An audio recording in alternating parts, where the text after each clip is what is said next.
30 Minutos de Vasco, o podcast do Globo 100% dedicado ao torcedor cruzmaltino. Tetracampeão brasileiro, vencedor de títulos continentais e de tantas glórias em quase 122 anos de história. Este é o Vasco, e esta é a primeira edição do 30 Minutos de Vasco, o podcast do Globo dedicado exclusivamente a você, torcedor vascaíno, que procurava um podcast para saber todos os detalhes do dia a dia do Gigante da Colina. Eu sou Renan Damasceno e toda semana vamos receber jornalistas e convidados para conversar sobre cada detalhe do time, os temas mais debatidos nas redes sociais, além dos bastidores das entrevistas e reportagens que você já está acostumado a ler no Globo em diferentes plataformas. Nesse primeiro episódio vamos falar sobre reforços, afinal, quem chega para brigar por vaga no time titular?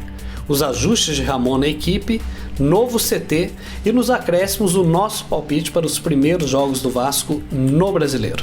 Quem estará sempre fazendo uma tabelinha aqui comigo, organizando a meia cancha, é Bruno Marinho, repórter setorista do Vasco nos jornais O Globo e Extra. Tudo bem, Marinho? Tudo bem, Renan. Vamos falar um pouquinho sobre esse 30 Minutos de Vasco, um projeto novo que a gente cria só para falar de Vasco durante meia hora toda semana. Cada clube terá seu podcast com setorista, mas aqui no 30 Minutos de Vasco o torcedor sabe que a prioridade é 100% para o dia a dia do Vasco, do Gigante da Colina.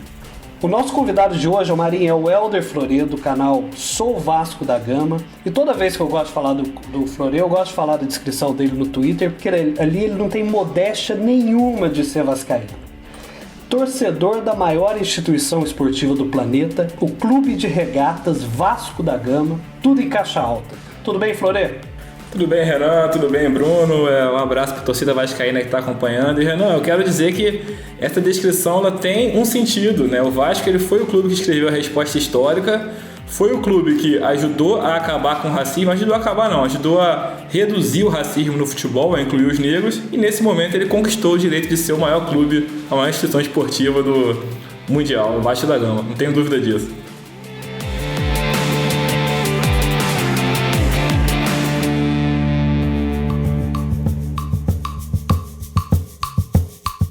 E Florê, tô sentindo essa empolgação tua nos últimos dias, queria que você me comentasse um pouquinho. A torcida se empolgou com o novo uniforme, a torcida tá animada para esse segundo semestre, como que tá isso?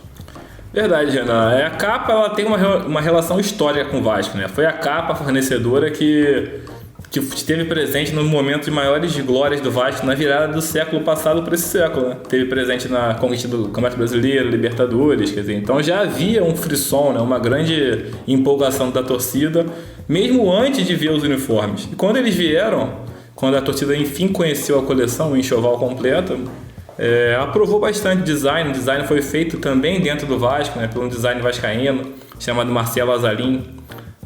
Então caiu bem dentro do gosto da torcida, que gerou uma empolgação grande, bateu recorde de vendas e eu acho que ainda vai bater muitos recordes até o final do ano se o time corresponder em campo, né, que sempre ajuda a impulsionar as vendas, e é o que a gente espera que aconteça. O Marinho conversou com um personagem que ficou muito marcado nessa apresentação do novo uniforme do Vasco. E além disso, conversou ali com o pessoal do departamento de marketing também para saber alguns bastidores aí desse novo uniforme. Marinho, me conta a história desse nosso modelo vascaíno. Olha, é uma história bacana, né? Um garoto trabalhador da Zona Oeste do Rio, do bairro de Santa Cruz. O nome dele é Everton Rosa, mas todo mundo conhece ele ou como Babilônia, que é um apelido pré-Vasco, digamos assim, ou então como o Gordinho da Colina, que foi como ele se popularizou depois de ter um vídeo vazado na internet em que ele aparece dançando em São Januário, super empolgado durante uma partida do Vasco, agora esse ano, né, em fevereiro. Ele é um garoto, como eu disse, assim, muito simpático, carismático, que passou por uma fase muito difícil na vida dele. No final de 2019, ele chegou a tentar o suicídio por conta de problemas na vida dele pessoal, dificuldades para conseguir lidar com os pais, a cobrança, né, que a gente sabe que existe muito forte, né, nessa fase da vida, quando você tem 18, 19 anos, não é uma fase fácil. Ele conseguiu passar por isso, felizmente a tentativa de suicídio não deu certo. E depois disso, depois que ele se tornou um meme vascaíno, digamos assim, uma série de portas se abriram para ele e que culminou com um convite para que ele pudesse ser modelo dessa nova camisa do Vasco, que, como o Helder bem falou, tem sido um grande sucesso entre os torcedores. O bacana da parte dele é que ele é um garoto, como o próprio apelido diz, é um pouquinho acima do peso, gordinho, e ele fez uma campanha para que o Vasco incluísse também pessoas acima do peso, né, dentro do hall de modelos da nova camisa, uma vez que normalmente você tem só aquela pessoal com aquela beleza padronizada e tudo mais, e ele foi convidado para representar justamente essas pessoas um pouquinho mais acima do peso e se saiu super bem, é um garoto muito gente fina. Desejo toda a sorte pro Everton, linda história, que enfim a barbearia dele dê certo. E bom, essa matéria tá no nosso site, você consegue lê-la. E bom, para conversar com a gente, mandar sugestão, crítica e até mesmo para cornetar o time aí do Ramon Menezes que estreia no Brasileirão nos próximos dias, é só usar no Twitter a hashtag 30 Minutos Vasco, 30 numeral, né, 30 Minutos Vasco. As perguntas e observações farão parte do nosso próximo podcast. Estamos de home office, né? Cada um de nós gravando da sua própria casa, por causa da pandemia do novo coronavírus. E, bom, Flore, nos últimos dias chegaram 3 reforços ao Vasco, alguns deles já regularizados para a estreia, e a minha dúvida é o seguinte: quais desses reforços, Guilherme Parede, Carlinhos, Neto Borges, chegam para resolver problemas do técnico Ramon? Porque a gente está acostumado, chega um reforço, fica ali no banco, joga pouco. Desses reforços, quem que chega para resolver carências do time pro brasileiro? Renan, eu acho que os 3 reforços, eles chegam para possíveis posições carentes, né? O Neto Borges, ele é um lateral esquerdo, e que o Vasco já tem uma carência no lateral esquerdo ali há muito tempo, já que o Henrique é um cara bastante questionado pela torcida em geral. Porém, é um jogador desconhecido do público brasileiro, um jogador que fez sucesso no futebol sueco há 2 anos atrás, então é difícil falar que ele vai chegar para suprir a carência. É mais uma aposta que o Vasco está fazendo, mas caso realmente funcione, encaixe no time, vai ser sem dúvida o principal reforço desses 3, porque chega para a posição mais carente entre todas essas. O Carlinhos também é um jogador que pode vir a ser um titular, uma vez que ele é um jogador que fez uma grande temporada no Vitória de Setúbal, jogando ali como segundo volante, e o Vasco perdeu o Guarim e perdeu o Raul, que eram 2 jogadores titulares do clube naquela função, né? Então ele também é um jogador que pode vir a ser titular do Vasco ali. O Parede, eu já aposto que vem como uma possível, para suprir uma possível saída do Thales Magno, que está com várias propostas do exterior e é um jogador sempre cotado a ser vendido. Então, caso o Thales Magno seja vendido, eu acho que o Parede ele já chega para ser o titular, para cobrir esse buraco aí dessa saída do Thales Magno. Se você me perguntar agora qual dos 3 chega como titular absoluto de cara, bom, acredito que o Carlinhos tem uma possibilidade maior, porque ele chega para essa posição de segundo volante, que é carente, né, com a saída do Guarim e do Raul, como eu falei antes, e é um jogador que vem de uma temporada muito boa, então já chega em um ritmo de jogo muito forte, com uma possibilidade boa, eu acho que já de cara ganhar uma posição ali entre os 11 do Ramon. Exato. E bom, e Carlinhos vai fazer parceria ali com o Andrei, né? O Andrei tá muito bem, né, Marinho? Assim, eu acho que pode ali ajudar o meio-campo a rearticular. O Andrei tá sobrecarregado, né? Com certeza, com certeza. Andrei, que é hoje o melhor jogador do Vasco na temporada, acho que indiscutivelmente. É um jogador que tem uma sequência muito boa, muito regular, com atuações boas na maior parte dos jogos, disparado. E agora ele ganha essa ajuda, né, do Carlinhos, que é um jogador mais experiente, é um jogador que, pelo que a gente tem lido e visto de vídeos dele, é um jogador que pode atuar ali como segundo volante, mas que também gosta de chegar bastante na área adversária. O que me chamou a atenção foi a aposta do Vasco num contrato mais longo com o jogador, né? Normalmente o Vasco tem feito contratos curtos com os atletas, mas com o Carlinhos optou por fazer um contrato de 3 anos, não é um contrato curto, né? É um contrato que inclusive extrapola a atual gestão e entra na próxima gestão do Vasco, a gente não sabe ainda qual vai ser. Então eu acho que isso dá uma dimensão do tamanho da aposta que o Vasco está fazendo ao jogador. E pode ser que dê certo, como o Helder falou, é um jogador que teve uma temporada no Campeonato Português positiva, um campeonato europeu aí de um bom nível. O jogador tem um currículo bacana, diferentemente, na minha opinião, do Neto. O Neto Borges, ele não me passa essa confiança. Eu acho que ele se destacou num futebol que é realmente abaixo do nível que se espera no futebol europeu, que é o Campeonato Sueco. a passagem dele pelo futebol belga em seguida não foi uma passagem de destaque. Eu acho que, apesar do desejo do Helder para que o Henrique encontre uma sombra, altura, alguém capaz de barrá-lo, eu acho, Helder, me desculpe, que ainda não vai ser dessa vez, cara. O Neto não me inspira confiança para isso. Verdade, cara. Mas também acho que... Eu acho que o seu ídolo Henrique vai jogar mais um brasileiro como titular.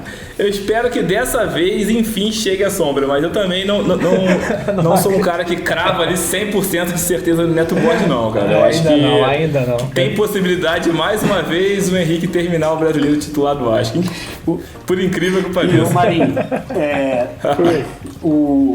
o Ramon Menezes, ele tá num ano muito atípico, né? Além de tudo isso que o futebol brasileiro tem vivido, o Ramon Menezes chegou, ficou muito tempo sem trabalhar, trabalhou ali no final do Campeonato Carioca, numa situação já quase impossível de conseguir classificar o time para a reta final. Sim, claro. E agora teve as últimas semanas para ajustar o time para a estreia do Brasileiro.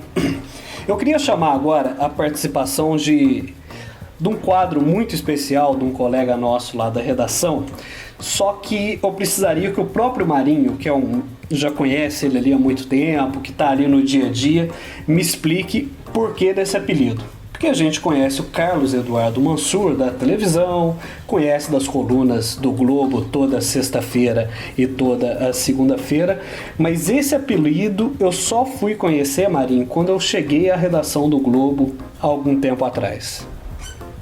Você se surpreendeu com esse apelido? Me surpreendi muito, porque eu vejo o Mansur na televisão, eu leio a coluna do Mansur, eu imagino que o Mansur é de uma seriedade ali quase eclesiástica, que você não pode brincar com o nome de uma pessoa dessa.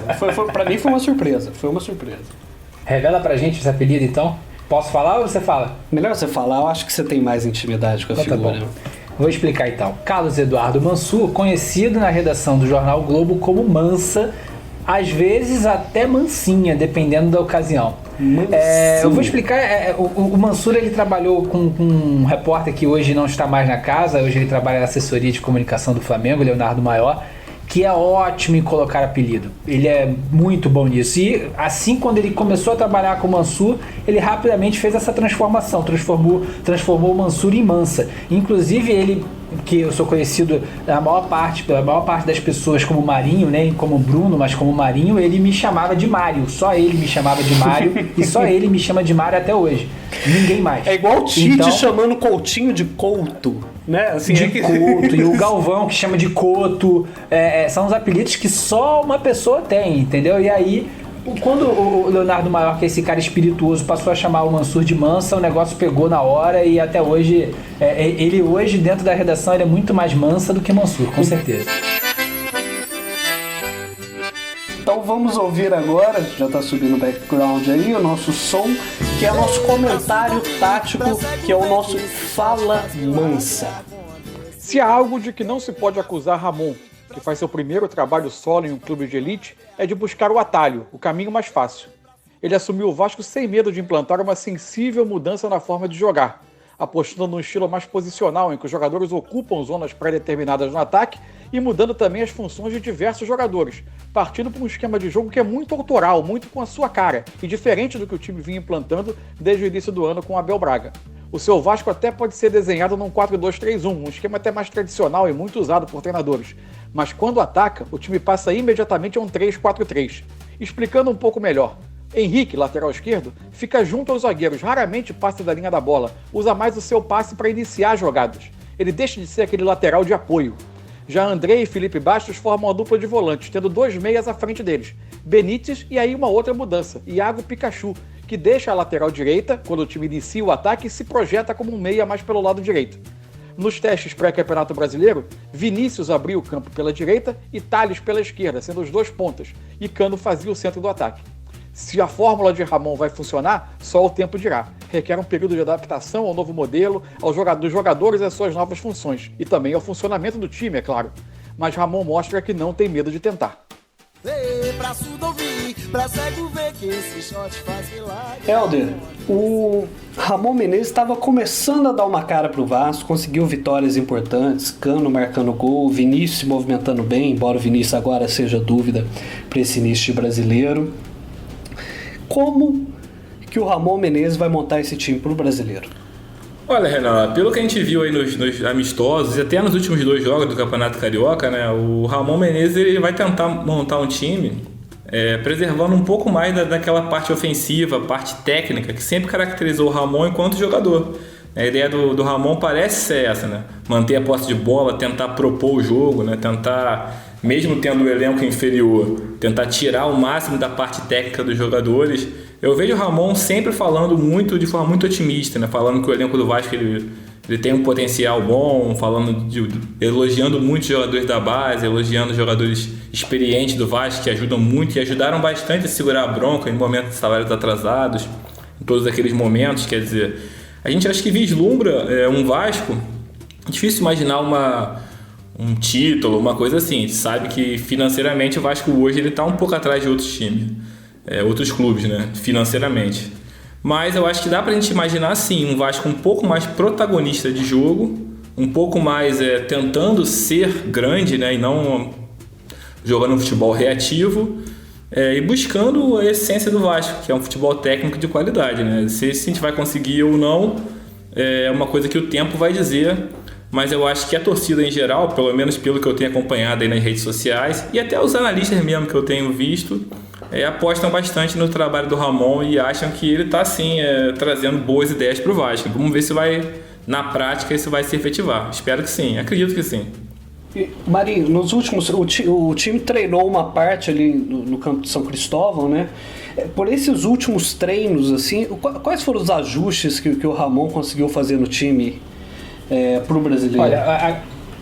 Olha, a grande preocupação dele hoje é para o jogo de estreia, que eu acho que talvez possa ser um desfalque, inclusive, para o jogo seguinte, no domingo, contra o São Paulo, que é justamente o Vinícius, né? A ausência do Vinícius. É um jogador que ele passou a escalar como titular e que deu uma resposta imediata para o Vasco. Ele conseguiu deixar o time do Vasco mais agudo, começou a fazer trabalhos bons ali com o Pikachu também pela direita, fez uma dobradinha boa ao Vinícius e o Pikachu, mas na ausência do jogador, ele está com uma lesão na panturrilha esquerda, o Ramon ele vai ter que realmente quebrar um pouquinho a cabeça para encontrar o substituto, e é já um primeiro desafio que eu acho que vai ser a tônica para ele durante todo o campeonato, que é o elenco pequeno que ele tem à disposição. Ele tem uns 11 jogadores que, na minha opinião, formam um grupo razoável, um grupo que dá para o Vasco passar pelo Brasileiro sem sustos, mas a partir do momento em que falta uma peça desse elenco, ele já precisa ter que elaborar um pouquinho mais a estratégia dele de jogo, as peças que ele tem nas mãos para conseguir suprir essa ausência. E é ruim, porque a gente está falando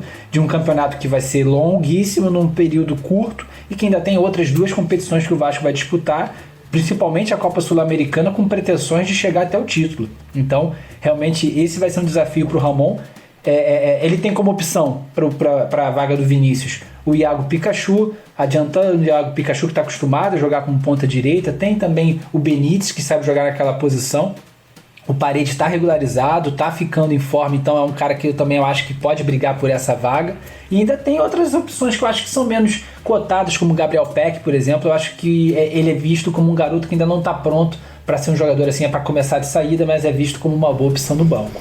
E uma temporada completamente imprevisível, né, Marinho? Assim, porque além da questão do calendário, que é completamente diferente, a gente começa um campeonato brasileiro com jogo adiado, seja por questão de calendários estaduais, e o mais complicado de tudo, que é a questão dos 9 infectados com Covid no Goiás, que é um adversário próximo do Vasco, né, na Copa do Brasil.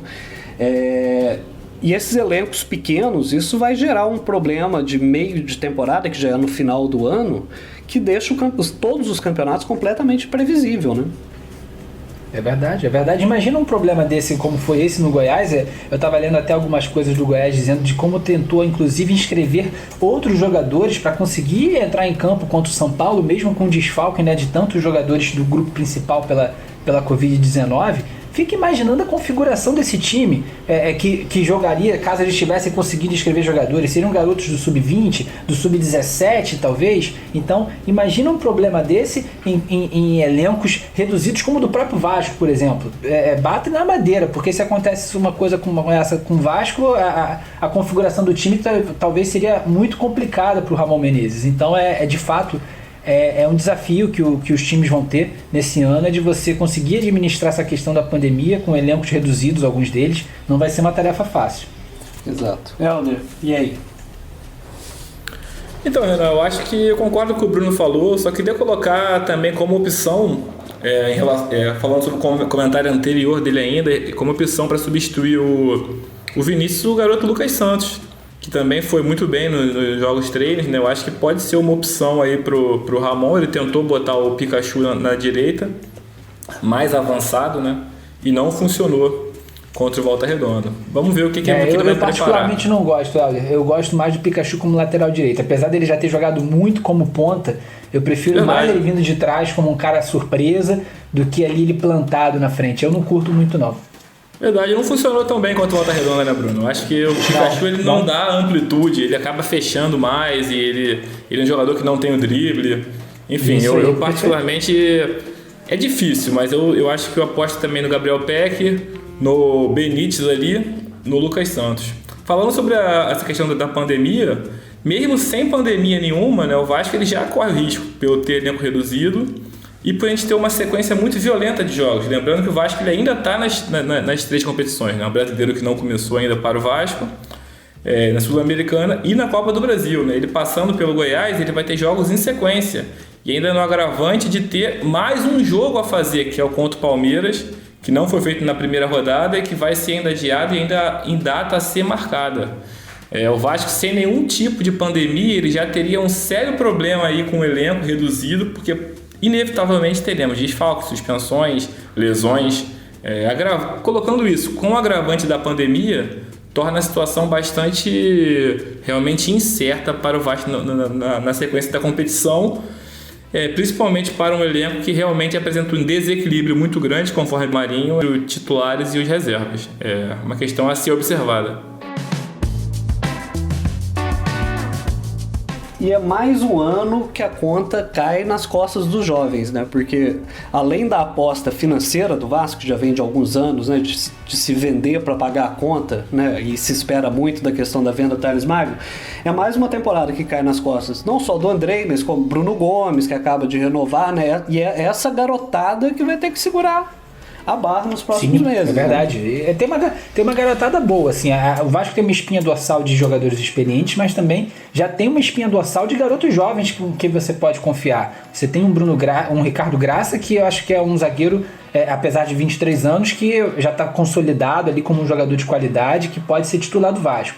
O Andrei, como eu já disse, faz a melhor temporada dele pelo Vasco, é o melhor jogador do Vasco da temporada. Você também tem o Bruno Gomes, que é um garoto que tem uma ascensão muito grande, o Thales Magno, que é um jovem de muito potencial, e vai ficar muito na conta deles também, o desempenho do Vasco. A história do Vasco é essa, né, Bruno? O Vasco, a história dele é revelar jogadores, né? O Vasco, se você observar, os 3 maiores artilheiros do Campeonato Brasileiro, que são Roberto Dinamite, Romário e Edmundo, os 3 foram revelados em São Januário.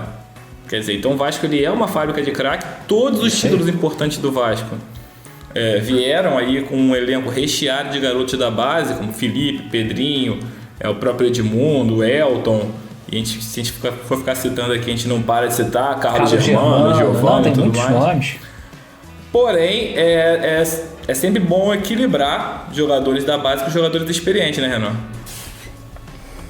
Exato. Helder, você comentou do Roberto Dinamite. Como esse é o nosso primeiro podcast, eu vou explicar aqui.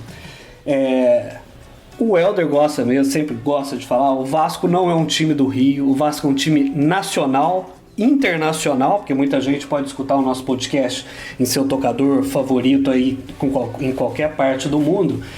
Tem uma história que eu gosto muito do Roberto Dinamite, o Helder.